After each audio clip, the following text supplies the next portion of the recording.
Jeudi 20 septembre 2019, mesdames et messieurs, bonjour. Il est 6h30. Voici le premier point de l'information sur RTI 1. L'ordre souverain de Malte indique que son pays entend renforcer sa coopération avec la Côte d'Ivoire. À ce titre, le prince de la Rochefoucauld-Montbel a été reçu hier jeudi par le Premier ministre Amadou Gon Coulibaly. Selon le prince, la délégation porte une attention particulière à tout ce qui touche à la dignité humaine. Une convention a été signée pour la formation des agents de santé. Kolo Coulibaly. Une délégation de l'ordre souverain de Malte chez le Premier ministre Amadou Gon Coulibaly. Le chef du gouvernement et ses hôtes ont parlé de la coopération dans le domaine de la santé. L'ordre de Malte a doté l'hôpital Saint-Jean-Bodo de Tia-Salé d'une chapelle dont la consécration vient d'être faite. L'hôpital, ce n'est pas que des murs. L'hôpital, c'est aussi des soins. L'hôpital, c'est aussi de la compassion. C'est de la présence auprès de la personne qui souffre. C'est aussi un cadre de travail pour les personnels soignants. C'est aussi l'excellence. Nous venons de signer une convention avec le ministère de la Santé pour pouvoir continuer ce type de projet, surtout dans le cadre de la formation. Et le Premier ministre a été très ferme dans ses intentions. Dans l'année de la solidarité qui a été mise en place par le Président de la République, eh bien, de faire en sorte que nous puissions, sous une forme de partenariat, bien sûr, fidèle dans la durée, eh bien, être des acteurs pour que les populations puissent avoir les meilleurs soins, puisque nous serons aussi formateurs pour les personnels. L'hôpital Saint-Jean-Baptiste de Bodo à Tia-Salé, inauguré par le président Alassane Ouattara il y a 4 ans. La chapelle et le pôle mère-enfant marquent la fin de la réalisation de ce projet. La délégation de l'ordre de Malte s'est réjouie de l'excellence des relations entretenues avec la Côte d'Ivoire. Justement, hors de la Côte d'Ivoire, la première dame Dominique Ouattara multiplie les audiences en visite du travail aux États-Unis. Elle a participé à la table ronde de l'Atlantic Council Office. La première dame a présenté la réalité du travail des enfants en Côte d'Ivoire. Le commentaire est signé Alexis Ouedraogo. 12e étage de l'Atlantic Council Office. La première dame de Côte d'Ivoire, Dominique Ouattara, prend part à une table ronde sur la problématique de la lutte contre les pires formes de travail des enfants en Côte d'Ivoire. Y participent également des personnalités politiques, de hauts cadres de l'administration américaine et des hommes et femmes de la société civile. Selon les études conduites par le secrétariat américain du travail, 85% des enfants impliqués dans la cacaoculture vont à l'école, vivent avec leurs parents et vont occasionnellement au champ avec eux en dehors des heures de cours. L'ONG Vérité et Walk Free Foundation estime le nombre d'enfants victimes de travail forcé dans la production de cacao à 0,17%. Des chiffres qui engagent toutefois à l'action. La Côte d'Ivoire reste déterminée à apporter des réponses appropriées. Since 2011, the National Oversight Committee, which I chair, and the Interministerial Committee have carried out actions to curb child labor. Depuis 2012, nous avons implanté 3 plans nationaux successifs pour combattre le travail des enfants en Côte d'Ivoire. Le 3e plan d'action 2019-2021 vient d'être adopté avec un budget de 127 millions de dollars américains, soit 63,5 milliards de francs CFA, pour s'attaquer dans une approche holistique aux causes profondes de ce phénomène. La première dame Dominique Ouattara plaide pour la levée de la menace d'embargo des États-Unis sur le cacao ivoirien. Une menace qui, loin de freiner le travail des enfants, ruinerait tous les efforts consentis. Un plaidoyer, bien entendu. Retour en Côte d'Ivoire, la région d'Unzi prépare l'arrivée du président de la République. Je vous propose un zoom sur la ville de Dimbokro, une ville qui se veut facile d'accès avec la qualité de ses infrastructures routières via Tumodi, un tronçon routier qui garantit aux usagers sécurité et sérénité. C'est un constat signé Eugène Atoubé. Dimbokro, via Tumodi, est à 260 km d'Abidjan, la capitale économique, et 60 km de Yamoussoukro, la capitale politique. Seulement 30 km séparent le chef-lieu de la région du Bélier de Dimbokro. La route qui relie ces deux localités connaît un fort taux de fréquentation. Automobilistes et usagers s'accordent pour dire qu'il est aisé de l'emprunter en son état actuel.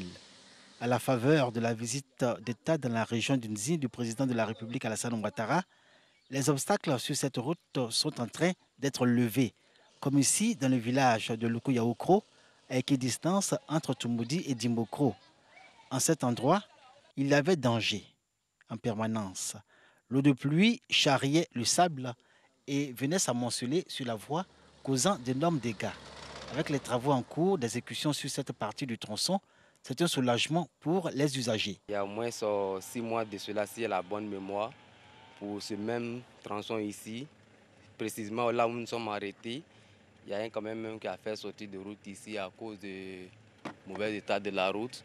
Mais je pense qu'avec ces travaux qui sont en train de se mener au jour d'aujourd'hui, je pense que c'est déjà très bon pour ces petits tronçons. On va encore terminer, mais c'est déjà bon. Notre souhait, c'est que la voie soit bien propre.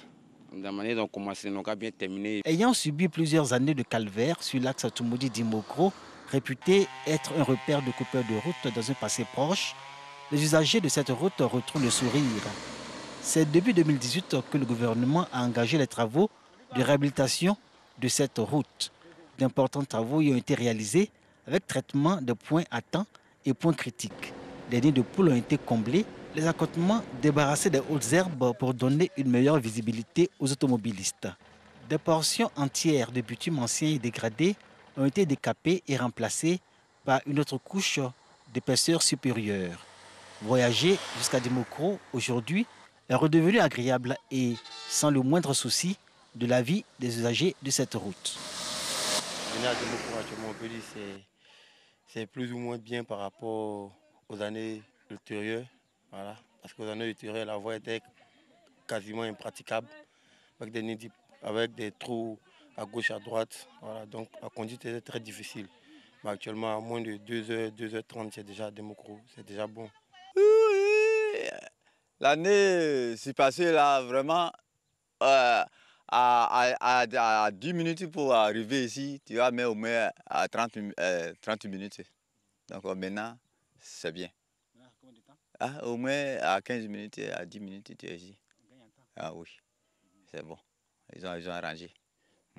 Donc on est content. Oui, j'ai appris ça que le président vient à Dimokro. C'est bien. Bon, ils ont construit dispensaires. On n'a pas logement des infirmiers. Vraiment, ça nous bloque. L'eau à pompe ici, là, bon, avant le village est petit. Et maintenant, il y a des gens, on en a un peu nombreux. Donc ça ne suffit pas. Attente légitime qui donne le sens et la portée de la visite du président Alassane Ouattara en visite d'État à Dimbokro et également à Bokanda et Kwasi-Kwasi-Kro. La ville, au soleil radieux pour évoquer la chaleur constante en toute saison dans cette localité, va connaître un accroissement de sa population. La ville elle-même va tirer de cette visite d'État de nombreuses sources d'opportunités. Parlons à présent de santé, une signature de partenariat entre des opérateurs britanniques et l'État de Côte d'Ivoire pour la construction de 6 hôpitaux à l'intérieur du pays s'est tenue à la primature. La signature s'inscrit dans le cadre du programme hospitalier national lancé en 2018. Voyons tout cela avec les explications d'Herman Guivet. 6 hôpitaux bientôt construits à l'intérieur du pays. Villes retenues, Bouaké, Boundiali, Mimignan, Kouto, Ouangolodougou et Katiola. La signature de l'accord de partenariat devant permettre d'y aboutir a réuni à la primature NMS Infrastructure, opérateur britannique qui propose des solutions d'infrastructures de santé clés en main à travers l'Afrique et l'État de Côte d'Ivoire, représenté par le ministre de la Santé, le ministre auprès du Premier ministre chargé du budget et du portefeuille de l'État, le directeur de cabinet du Premier ministre, qui lui représentait le chef du gouvernement, Amadou Gon Coulibaly. L'opérateur britannique NMSI s'est dit honoré d'avoir été retenu pour la livraison du programme. Into Africa, into Côte d'Ivoire. Nous sommes très heureux avec cette initiative excellente de son Excellence le Président. C'est tout à fait direct avec les aspirations du Royaume-Uni en Côte d'Ivoire. On a déjà commencé à préparer l'équipe pour démarrer les travaux, pour compléter les travaux avec les sous-traitants ivoiriens. On est très content de travailler avec eux, avec tout le monde, dans une grande équipe pour la livraison finale de ce programme. Je voudrais me réjouir de l'aboutissement donc heureux des négociations avec l'opérateur NMC, ce qui permet donc d'aboutir à ce marché que nous venons de signer. Ce projet viendra donc apporter la disponibilité et la qualité dans l'offre de soins conformément aux objectifs du plan national de développement. Il sera heureux qu'on puisse démarrer pour ces populations et nous espérons que tout sera fait pour qu'il n'y ait pas de retard. À titre d'exemple, chaque site sera équipé d'un scanner de dernière génération et le site de Bouaké recevra en plus un scanner IRM. Les travaux de construction démarreront dans quelques semaines grâce à l'appui de ses partenaires locaux. Coût de financement du projet, 214 milliards de francs CFA. Nous mettons à présent le cap sur le centre du pays. Près d'un mois après l'incendie qui a ravagé une partie du grand marché de Bouaké, les commerçants sinistrés ont reçu la compassion du gouvernement ivoirien. Les ministres du Commerce et du Transport ont été dépêchés sur place. Il s'agissait pour Souleymane Diarra-Souba et Amadou Koné de mesurer l'ampleur des dégâts. À Bouaké, je vous propose la correspondance de Kader Sogodogo. Entrée sud de Bouaké, le ministre du Commerce et de l'Industrie signe son arrivée. C'est en compagnie du ministre des Transports qu'il est reçu à la préfecture de Bouaké. Le 27 août 2019, sous le coup de 2 heures du matin, un incendie ravageur avait plongé dans le désarroi de nombreux commerçants d'oignons et de poissons séchés. Sensible à cette épreuve, le gouvernement vient ainsi pour apporter ainsi sa compassion et toute sa solidarité aux commerçants de Bouaké. Une visite du marché incendié a permis de voir les efforts consentis par les commerçants eux-mêmes. On a fait les efforts. On a vraiment la possibilité de prendre des crédits rapidement, en moins d'une semaine, 2 semaines, et puis pouvoir reconstruire rapidement. De quoi réjouir les émissaires du gouvernement. Heureux de constater qu'eux-mêmes se sont organisés grâce aux structures de financement qui sont disponibles pour rebâtir leur espace de travail. C'est encouragé. Nous avons souhaité venir nous-mêmes, venir en tout cas nous rendre compte de ce qui s'est passé et apporter la compassion officielle du gouvernement aux commerçants sinistrés.